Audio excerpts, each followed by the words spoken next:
In Bangladesh, more than 4.1 million people are employed making clothes, mostly women. But because of the coronavirus pandemic, many now fear they could lose their jobs. Fatima Khatun is a divorcee with 2 family members who depends on her income, and she's worried. If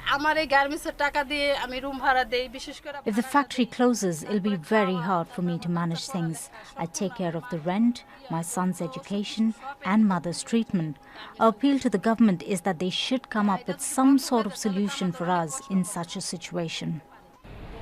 The finance minister says Bangladesh could lose 1.1% of its GDP during the outbreak. In the industrial area of Dhaka, you can sense anxiety and alarm. The streets are empty and many of the factories have closed their doors, uncertain as to what is to come next. Industry leaders say the situation could worsen.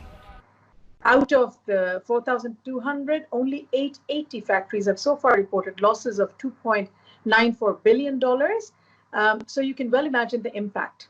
We'll be stuck with the goods. There will be no payment. We have no certainty, no assurance from any buyer that they're going to be taking it.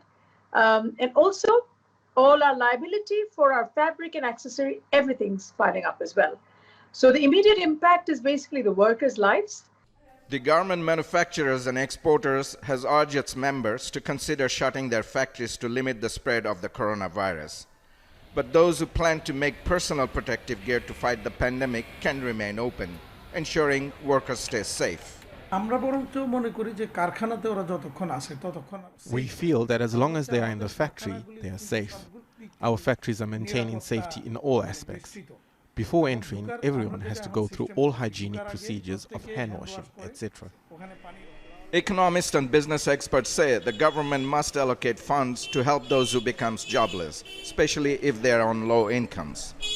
Prime Minister Sheikh Hasina has announced plans for a stimulus package of $589 million for the industry to overcome the fallout. But for those who live from one paycheck to another, that seems to offer little immediate relief. Let's speak to Tanvir Chowdhury, who joins me now from Dhaka. And of course, that story has slightly developed since you filed it, because we believe that some businesses do want to open up. And I suppose needs must if families have to be fed. Indeed, but unfortunately, now the industry leaders are saying that the actual hit could be as high as $6 billion if this continues. Now, the country has been blocked down since about a week now, and it's been extended till April 9th.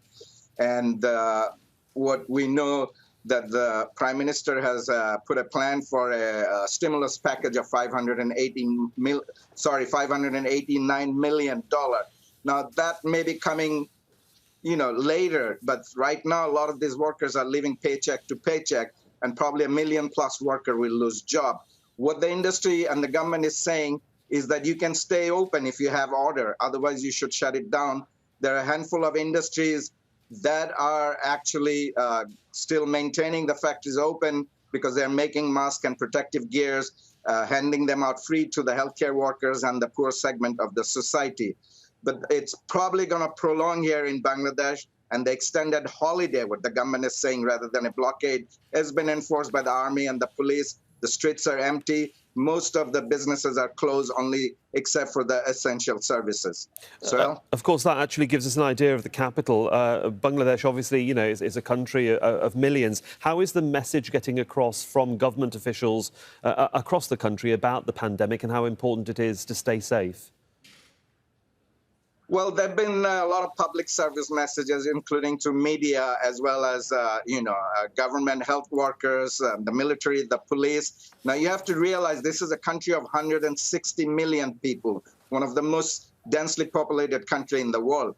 And out of that, only 1,600 people have been tested so far, which is dismally low. Critics and media are saying that the actual figure could be much higher. Enough test hasn't been done. Only tests been done on those who came from abroad in last 35 or 40 days. That's about 400,000 people came from abroad.